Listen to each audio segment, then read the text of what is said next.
Ada riwayat-riwayat lain bagaimana Yahudi juga ada yang masuk Islam. Bahkan Nabi Muhammad menikahi seorang wanita Yahudi, Sofia binti Huyai. Sofia binti Huyai bin Akhtab. Huyai bin Akhtab ini musuhnya Nabi. Putrinya jadi istrinya Nabi, cinta sama Nabi. Jadi bukan etnisnya yang dimusuhi oleh Nabi Muhammad SAW. Nanti misalkan belajar surah Nabawiyah cuma bagian piagam Madinah, akhirnya nganggap semua agama itu sama benernya ternyata. Nah, jadi belajar sirahnya sepotong-sepotong, nggak bisa. Belajar surah Nabawiyah itu harus runtut. Yang kedua harus juga ngaji ilmu fikih. Kenapa? Jadi jangan potongan dari surah Nabawiyah Anda ngambil hukum di situ, nggak bisa. Nah, kalau Anda sudah ilmu fikih dasarnya ngerti, kemudian setelah itu Anda belajar sirah, memang mau belajar di satu bagian yang utuh, yang memang bagian itu bisa kita gali hikmahnya, nggak ada masalah di situ.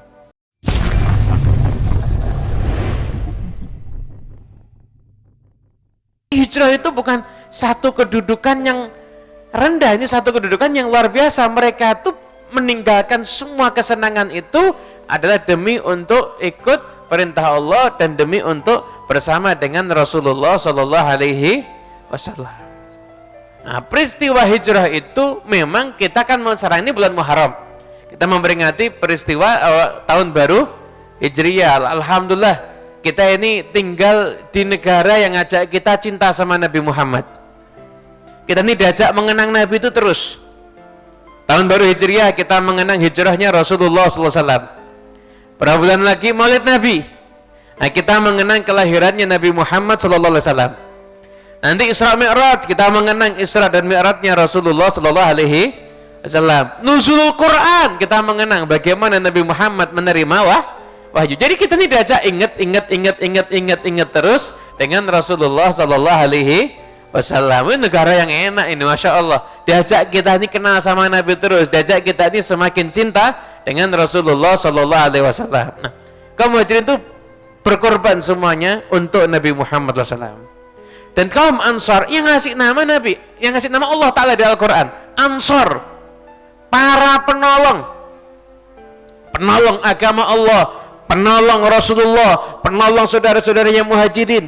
Gelarnya istimewa, langsung Allah Ta'ala memberikan dalam Al-Quran.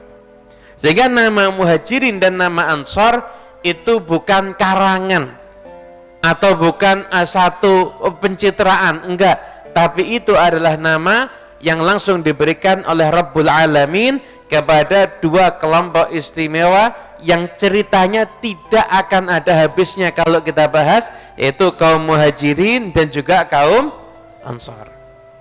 Kita kalau membahas peristiwa hijrah, jadi belajar surah Nabawiyah itu nggak bisa sepotong-sepotong. Satu.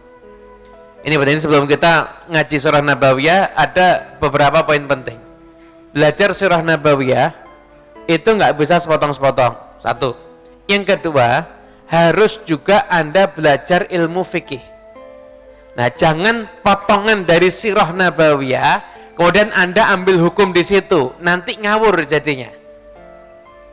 Orang yang belajar itu Nabi Muhammad mengusir Yahudi Bani Nadir, Yahudi Bani Qainuqa, Yahudi Bani Quraidah, diusir sama Rasulullah SAW.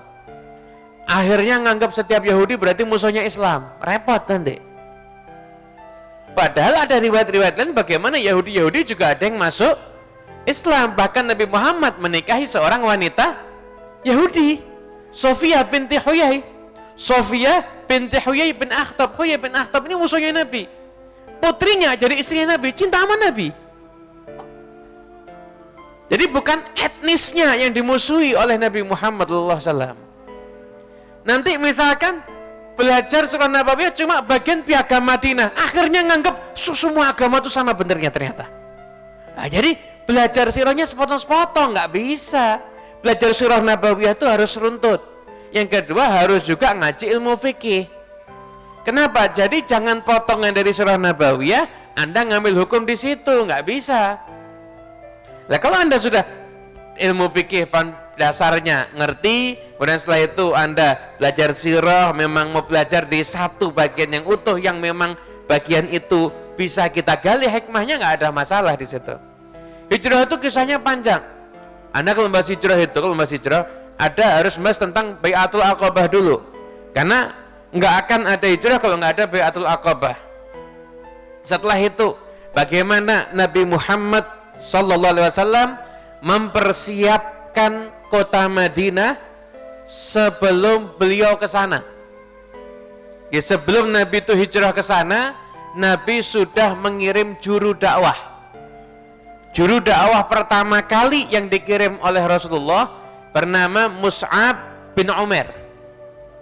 Mus'ab bin Umair ini pemuda yang dulu di masa jahiliyah parfumnya paling top semekah.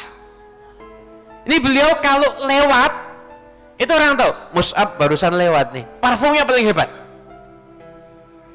Tapi begitu masuk Islam, itu sampai dipenjarakan sendiri sama keluarganya, sampai ditawan, sampai dimiskinkan, tetap tidak mau meninggalkan agama Islam.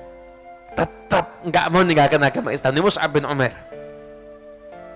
Akhirnya Mus'ab bin Umair ini dikirim sama Nabi ke Madinah. Kenapa aku yang dikirim Mus'ab bin Umair? Hikmahnya banyak. Di antaranya, satu, Mus'ab bin Umair itu pernah kaya, pernah miskin. Berarti sama semua kelompok nyambung. Sama semua kelompoknya nyambung. Karena pendekatan setiap kelompok itu berbeda. Orang kaya tentunya nanti yang dibahas cara ngomongnya beda. Muamalahnya juga beda. Orang miskin pun juga beda. Mus'ab bin Umair ini komplit, pernah kaya juga pernah miskin. Wajahnya tampan, suaranya enak, orangnya pintar. Anda bisa bayangin ngislamin satu kota Madinah saat itu jangan dikira gampang, susah loh. Ini satu kota Madinah di Islam rata-rata di Islam kan sama Mus'ab bin Umair. Sampai pernah Mus'ab bin Umair itu ketika itu ada ya Usaid bin Hudhair, Sa'ad bin Ubadah, ada beberapa pembesar dari Aus dan Khazraj itu merasa terancam dengan Mus'ab bin Umair ini, sehingga mereka berpendapat ini harus kita cut nih dakwahnya, nggak bisa kita diemin nih. Akhirnya dua orang ini janjian, saya lupa namanya, salah satu orang ini janjian, salah satu itu akhirnya mendatangi Mus'ab bin Umair dengan bawa senjata, dengan wajah yang garang. Jadi bukan dengan wajah bersahabat, wajahnya udah garang duluan ini. Bangan wajah yang garang, akhirnya mendatangi Mus'ab bin Umair. Sampai ketemu Mus'ab bin Umair, udah mau marah-marah, kata Mus'ab bin Umair, jangan marah dulu. Duduk sini nih, dengerin. Kalau yang saya omongin bagus, terima. Kalau enggak, kamu enggak suka, enggak apa-apa. Diajak diskusi sama Mus'ab bin Umair, diskusi tertarik. Kalau masuk Islam gimana ya? Mandi dulu. Setelah mandi, saya itu disyahadatkan, kemudian masuk Islam. Datengin temennya ini lagi ngobrol sama orang-orang lain. Wah, mukanya beda nih, ini. Begitu datang, gimana?